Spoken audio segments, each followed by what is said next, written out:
ಇದು ರಾಜಸ್ಥಾನದ ಶೇಖಾವಟಿ ಅನ್ನುವಂಥ ಆಗರ್ಭ ಶ್ರೀಮಂತ ಪ್ರದೇಶದ ಕಥೆ ಇದು. ಅಲ್ಲಿ ಒಬ್ಬ ನಾಥೂಲಾಲ್ ಅಂತ ಒಬ್ಬ ಶ್ರೀಮಂತ. ಆತ ಪ್ರತಿ ದಿವಸ ಸಂಜೆ ಈ ಶೇಖಾವಟಿಯ ಮಾರುಕಟ್ಟೆಯಲ್ಲಿ ನಡ್ಕೊಂಡು ಹೋಗ್ತಾ ಇರ್ತಾನೆ. ತಲೆ ಮೇಲೊಂದು ಪೇಟ, ಕೊರಳಲ್ಲಿ ಮೈ ತುಂಬ ಬಂಗಾರದ ಚೈನ್ಗಳು, ಕೈಯಲ್ಲೆಲ್ಲ ಉಂಗುರ, ಬ್ರೇಸ್ಲೆಟ್ಟು, ಏನು ಶ್ರೀಮಂತಿಕೆಯೇ ನಡ್ಕೊಂಡು ಹೋಗ್ತಾ ಇದೆ ಅಂತ ಹೇಳಬೇಕು. ಆ ರೀತಿಯಾದಂಥ ಟಿ ವಿ ಆತನ ನೋಡಿದ ಕೂಡ ಜನ ನಾಥೂಲಾಲ್ ಜಿ ನಮಸ್ತೆ ನಾಥೂಲಾಲ್ ಜಿ, ಪಧಾರಿಯೇ ನಾಥೂಲಾಲ್ ಜಿ ಅಂತ ಆತನನ್ನು ಹಾಡಿ ಹೊಗಳ್ತಾ ಇರ್ತಾರೆ. ಎಷ್ಟೋ ಜನ ಕಾಲು ಮುಟ್ಟಿ ನಮಸ್ಕಾರ ಮಾಡ್ತಾ ಇರ್ತಾರೆ. ಆತ ಬರೀ ಕೈ ಮಾಡ್ತಾ ಇರ್ತಾನೆ, ಬೋಲುಂಗ ಬೋಲುಂಗ ಬೋಲುಂಗ. ಆಶ್ಚರ್ಯ ಆಗುತ್ತೆ, ನಾವು ನಮಸ್ಕಾರ ಮಾಡಿದರೆ ನಮಸ್ಕಾರ ಮಾಡಬೇಕು, ಈ ನಾಥೂಲಾಲ್ ಜಿ ಬೋಲುಂಗ ಬೋಲುಂಗ ಅಂತಾನೆ. ಯಾರಿಗೆ ಬೋಲುಂಗ, ಯಾರಿಗೆ ಹೇಳ್ತಾನೆ ಈತ? ಒಬ್ಬ ಆತನ ಬಳಿ ಬಂದು ಕೇಳ್ತಾನೆ, ಧೈರ್ಯ ಮಾಡಿ ಕೇಳ್ತಾನೆ, ನಾಥೂಲಾಲ್ ಜಿ ನೀವು ಬೋಲುಂಗ ಬೋಲುಂಗ ಅಂತಾರೆ, ಯಾರಿಗೆ ಹೇಳ್ತೀರಿ?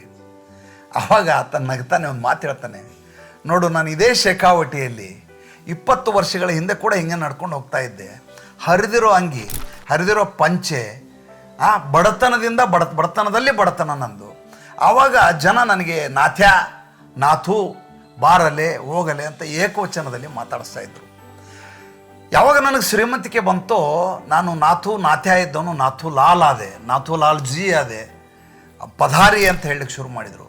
ಇದೆಲ್ಲ ನನಗೆ ಹೇಳ್ತಾ ಇಲ್ಲ, ನನ್ನ ಮನೆಯಲ್ಲಿ ಲಕ್ಷ್ಮಿ ಬಂದಿದ್ದಾಳಲ್ಲ ಆಕೆಗೆ ಹೇಳ್ತಾ ಇದ್ದಾಳೆ.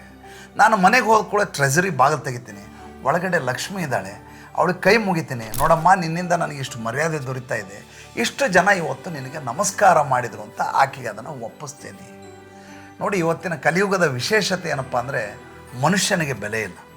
ಆತನ ಶ್ರೀಮಂತಿಕೆ, ಆತನ ಟಿ ವಿ, ಆತನ ವಜ್ರ ವೈಢೂರ್ಯ, ಆತನ ಸಂಪತ್ತು, ಆತನನ್ನು ಜಗತ್ತು ಕೊಂಡಾಡತ್ತೆ. ವಾಸ್ತವವಾಗಿ ವ್ಯಕ್ತಿ ಆತನೇ ಇರ್ತಾನೆ, ಆದರೆ ಹೊರನೋಟಕ್ಕೆ ಈ ಎಲ್ಲ ಶ್ರೀಮಂತಿಕೆಗಳು ಅನರ್ಘ್ಯ ರತ್ನಗಳು ಕಾಣಿಸ್ತಾ ಇರ್ತವೆ. ಬಹಳಷ್ಟು ಜೀವನದಲ್ಲಿ ನಾವು ಆಂತರಿಕವಾಗಿ ಒಬ್ಬ ವ್ಯಕ್ತಿಯನ್ನು ಪ್ರೀತಿಸಬೇಕೇ ವಿನಃ ಆತನ ವಜ್ರ ವೈಢೂರ್ಯಗಳನ್ನಲ್ಲ. ನಾಥೂರಾಮ್ ಇದಕ್ಕಿಂತ ಉದಾಹರಣೆಯನ್ನು ಕೊಡಲಿಕ್ಕೆ ಸಾಧ್ಯವಾ ಹೇಳಿ?